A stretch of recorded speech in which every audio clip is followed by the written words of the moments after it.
Welcome back to the Bark and Bite, everybody. My name is Brandon Baker of Black Dog Barbecue, and today I'm teaming back up with Charbroil Grills to show you how to build their 2-burner Commercial Series gas grill. I'm going to take you through building this from start to finish, plus I'm going to talk about some of my favorite features of this grill. Now, there's a couple things I think you'll find helpful before you get started building the grill. Number one, build time. It took me about 2.5 hours to put this together.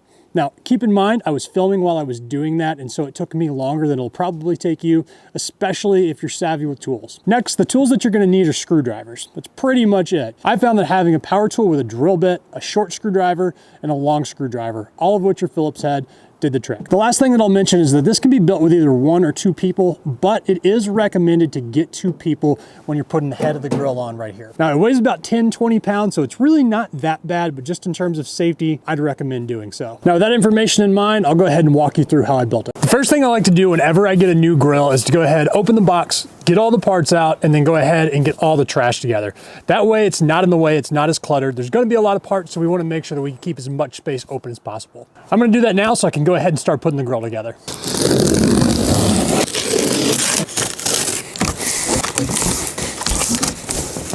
All right.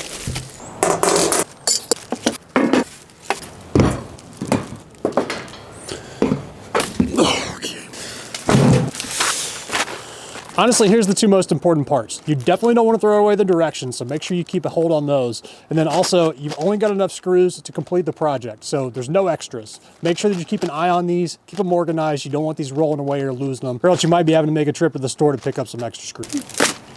Everything's out of the packaging. I'm putting all that trash back in here. I'm gonna take this out to the garage because luckily I've got a recycling center about 1 mile from the house. So when I'm done building this grill today, I'm gonna take this over there just to get it out of the way. For step 1, we're just putting the wheels on the base. Make sure your wheels with the locks are gonna go in these 2 holes.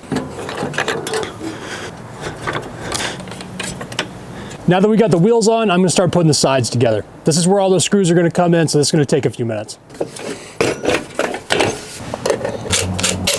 For the sides, make sure you start with the AB panel because you're gonna be attaching this piece to it.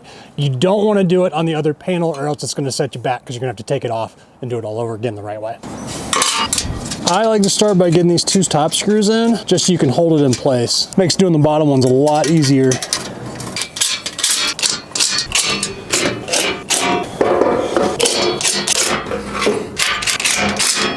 All right, I've got the base of the grill built, and that was pretty easy, honestly, for the most part. Now I'm gonna move this out of the way, and our next step is actually gonna be getting the head of the grill and start working on that, getting all the parts and pieces together so that we can place it on top here in a minute. Okay. I'll keep all this wrapped up for a second. This is a good time to grab a screwdriver. All right, guys, so I'm gonna point this out because I've been messing around with it for a few minutes. It gave me some issues, and I just want to point it out so that you guys know as well in case you run into something similar. I am putting in these little brackets that hold the grease trap. And initially I thought I was just gonna screw it in outside like this and it was gonna be fine. Nope, it's actually not what you're supposed to do. So there's actually some slats right here. And where there are 3 screw holes, you wanna put that piece into the slat and then flip it over. Now I'm gonna be able to screw it in and it's gonna go in perfectly fine. One down, getting the second one in, and guys, I'm not gonna lie, this is far and away the most challenging part that I've had so far. It's always funny how that works. Just the smallest parts that you don't think are gonna be an issue. Okay, ready for the next step. Gonna get these out of the way now, so we're gonna need this space. All right, so the top of the grill is put together and ready to go, and now I'm gonna put it on the base.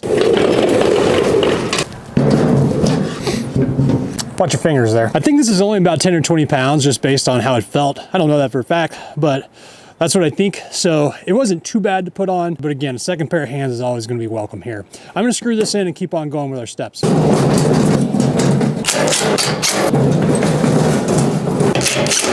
Next up is the handle.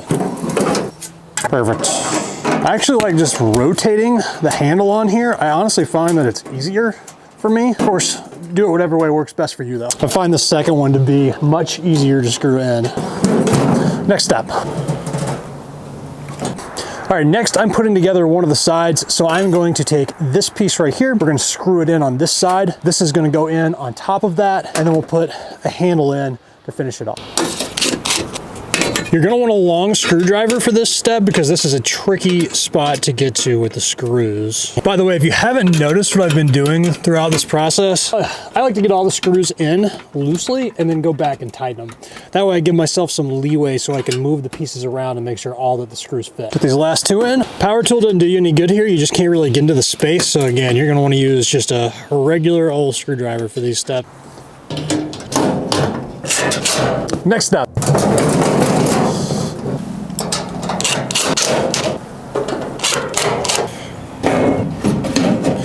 All right, this is the only step that I haven't shown. I put two screws in, one on either side of this shelf, on this side right here, so right over here, and then on the back end as well, or the front end actually. But basically those two screws just help to lock onto those two brackets that I just installed. All right, so I'm gonna put in two more of those same screws underneath here, and that's gonna help lock this in place.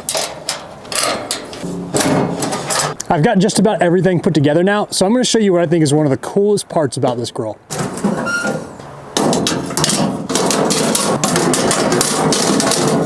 So like I mentioned in the beginning, there's a couple different ways you can format the grill.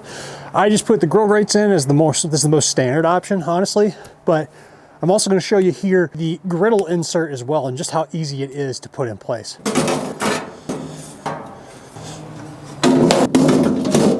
That's it.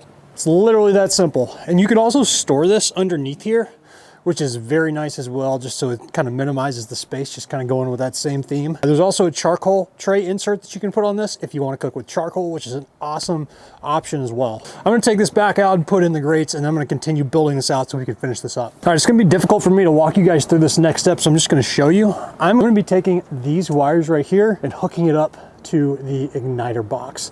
From there, I'll simply be able to put this in like that, and we'll just be able to screw it on with a couple more pieces. Gotta be honest, even for somebody who doesn't like messing with wires too much, that's really simple to do.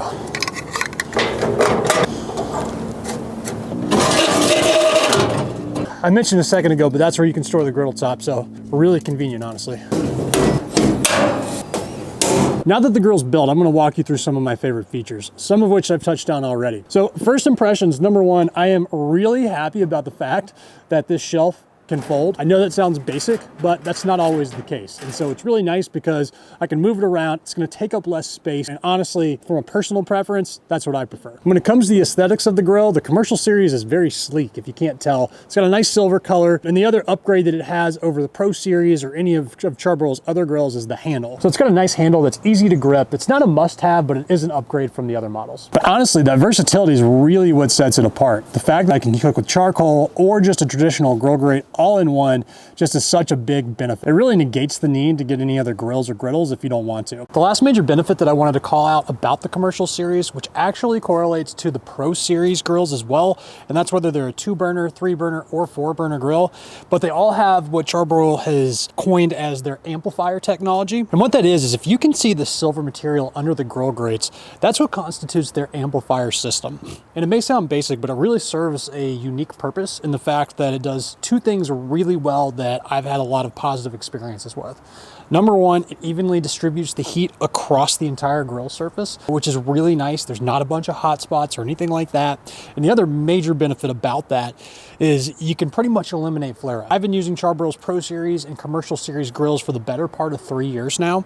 Haven't had a flare-up one time. It's because of that amplifier system. So it's an awesome benefit to have, one you don't tend to think of with grills, but something that I definitely enjoy. Plus, you've got the upper grill grate, which I just moved the camera to show you, which is awesome if you want to cook anything over indirect heat. So it's nice to have that as another option. I also like the fact of how high it is above the grates. Gives you a lot of room so you're not necessarily hitting the food or your tongs on that upper grill grate, which other products that I've had, that's certainly been the case. So all in all, really like those features. And with that, we're gonna wrap up today's video. I hope you found this beneficial if you're in the market looking for a new grill. I think this is a great option. Or if you have the Commercial Series and you're just looking for a step-by-step instructional video on how to put that together, I hope this helped as well. If you found this video beneficial, make sure to hit that like button and subscribe to the channel, and continue to follow along for more how-to videos, product videos, as well as recipe videos as well. But until next time, happy grilling.